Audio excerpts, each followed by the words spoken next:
Good morning, and welcome to Unity of San Marcos. I'm Reverend Sondra von Gyllenband, and it's great to have you join me today. And as we join together in this lovely day, I invite you to take a deep breath, to join me in relaxing into this sacred moment and this sacred time. And while we're not all in one place and one space together, we are connected by the divine. And so we breathe, we feel the breath of life infuse us. And as we exhale, we allow that breath of life to move into the ethers and let it be filled with love. The love that we have for each other, the love that is. That love that comes from the one presence and the one power, God, the good, omnipotent. And as we love, and as we experience love, and as we send love into the universe, let us breathe in peace. And as we exhale, let us send our peace out into our community. Let us send our peace to our national leaders, to our state leaders, to our national leaders, to our world leaders, that we may find a place of peace and harmony and respect. We again breathe, knowing that we are all connected by that beautiful strand of divinity. And so it is, and so we let it be.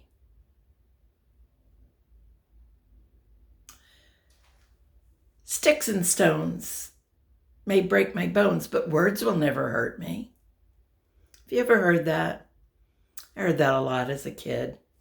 People saying that, telling you not to be upset if somebody says something mean to you.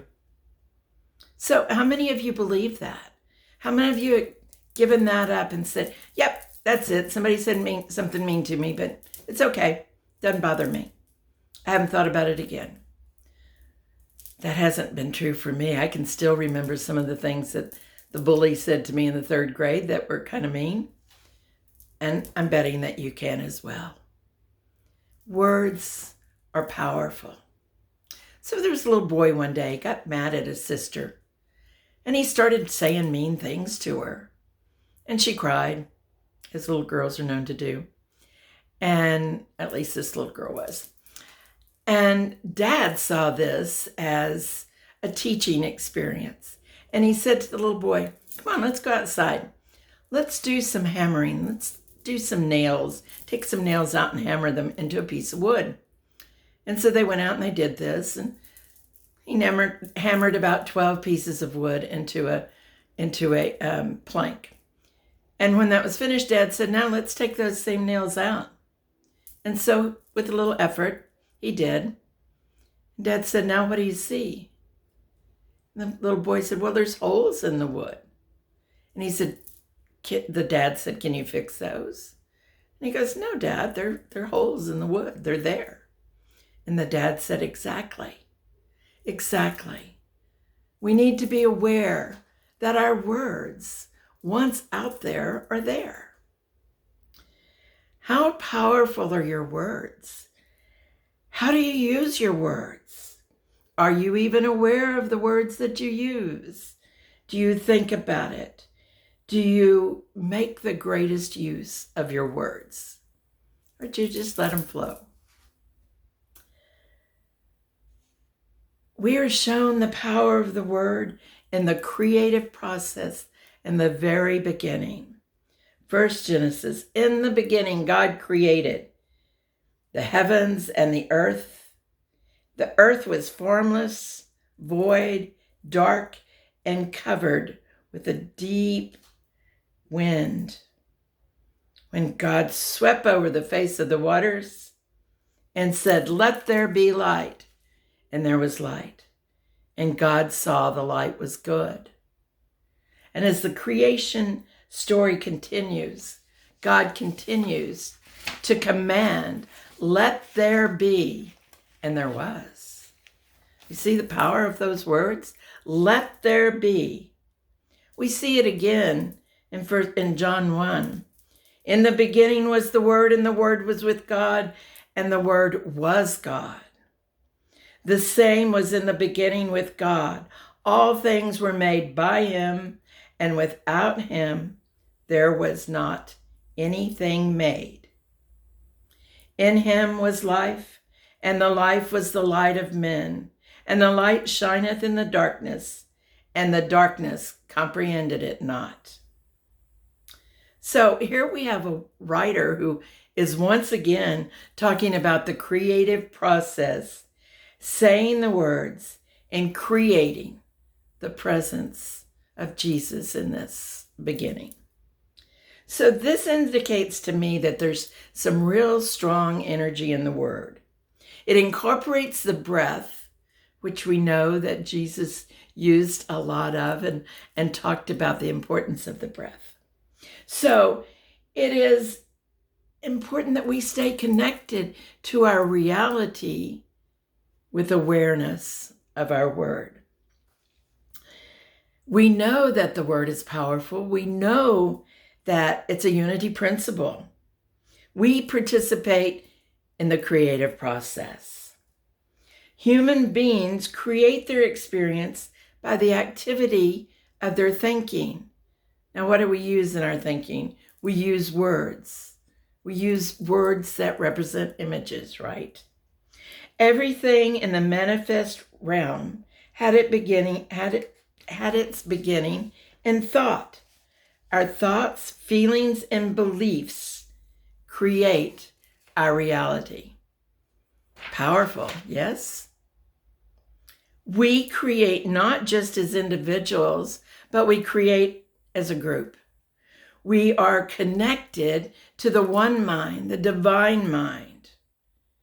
And we can't always know the larger meaning of our circumstances at the time that we experience them. What may seem to be terrible at one time may turn out to be the catalyst for our highest possible good. It is by using our thoughts and our words that we have a choice to experience good in our lives. It is by what we hold in mind and speak with our words. So Greg Braden, a scientist and an author, outlines key points that describe the nature of our universe and the power of our emotions and beliefs and how they play out in creating our reality. You see, our reality is much more complex than we sometimes fathom. The idea has been proposed by several of our New Thought leaders, as well as scientists and the physicians of the world, that we have energy moving through, and it's the source that brings about that we manifest in the world. So with this many people saying this, we can't just dismiss it. We may want to. We may want to believe that it can't happen that way, but I'm suspecting that God and science are all one. So Greg notes that if the universe functions like a hologram, which he believes that it does, then every part of it, you and I included, are a part of the whole. That the universe is inside us, just as we are inside the universe. That we are one, working together. Everything is connected. Everything is connected by the divine. So oneness is an important part of truth and in our reality. And the oneness of humanity is something that we struggle with and we try to have better understanding of. So here we are in 2021. with science demonstrating the connection between the divine and the spoken word. And what is the power behind this? And how can we use words to be more powerful? Powerful to create in a loving way our world.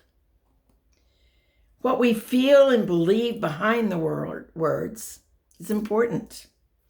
If you've ever used affirmations, you may find yourself affirming something with a thought that follows right behind it. No way.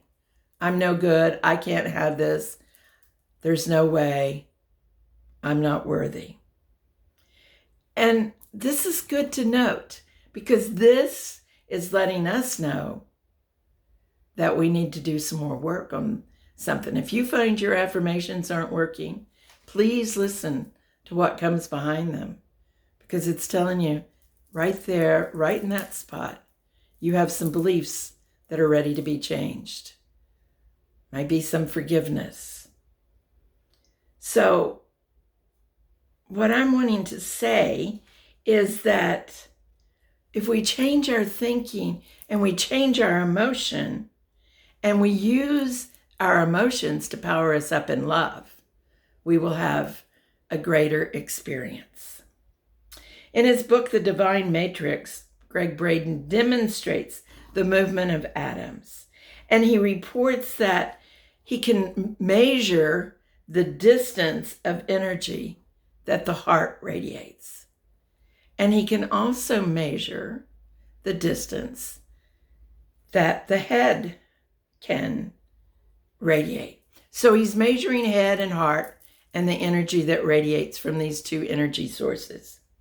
And what he has found is that the heart is the most powerful source of electromagnetic energy in the human body, and that it produces the largest electromagnetic field of any of the body's organs. It literally can go about 60 times further than the activity of the brain. The heart can go about 60 times further in energy than the brain. This field can be detected on every surface of the body. And furthermore, it can produce 100 times greater strength in that field and can be detected 3 feet away from the body. So we're talking, this is pretty powerful. And if it's that powerful, where do we want to be living? I know, I already hear you saying, but I have to live in my head. I have to think, I have to work, I have to whatever. But I want to invite you for just a moment to take a deep breath and go from your head into your heart, to stop and think of someone or something that you love. I like to think of my grandson when he was a little baby. I like to think of my cat. Those things always bring a smile to my mind, always bring a smile to my mouth. So think about something you love and just sit there with it for a moment.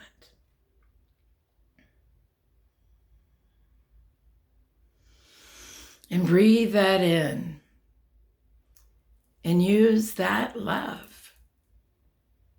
Use that love to connect with your words. Now you'll still be using your mind as well as your heart. You're going to connect them, mind, heart, heart, mind. You're going to still use your mind. We have to do that. But if we can fall into our hearts and take the love that we feel in our hearts and radiate it out with the power of our words, I am whatever I want to say. I am whole and healthy. I am, and feel that love behind it. There's going to be a greater energy of healing. Is there not? In metaphysics, we know that there is but one word, and that word is God. It is the original creative word and the word of being. So John referred to the word as logos. And the best that can be translated is that it includes wisdom and judgment and power and all the potency of being. The divine logo was and always is God in the creative power. Logos reveals to us the law under which all things are brought forth, the law of divine mind. Divine mind creates by thoughts, and these thoughts turn into words, and words are the vehicles through which ideas make themselves manifest. Words have in them the realization of perfect, divine, everywhere present, divine life, and our oneness with this life. It's all there. And in this life, we have health. And in this health, we have wholeness. So knowing our passion can help us fuel our hearts. Being in a place that we know ourselves, we know what drives us, we know what we get all excited about. When we really feel, see, know God. Again, my grandson as a baby, just the first time I saw him, I just fell in love. It changed my life. And I can always call that image and that feeling up in my heart. Scuba diving is a passion. And I can call up the feeling of being underwater, swimming. It's a passion. It excites my heart with love. And it is from that place that I feel a greater sense of who I am.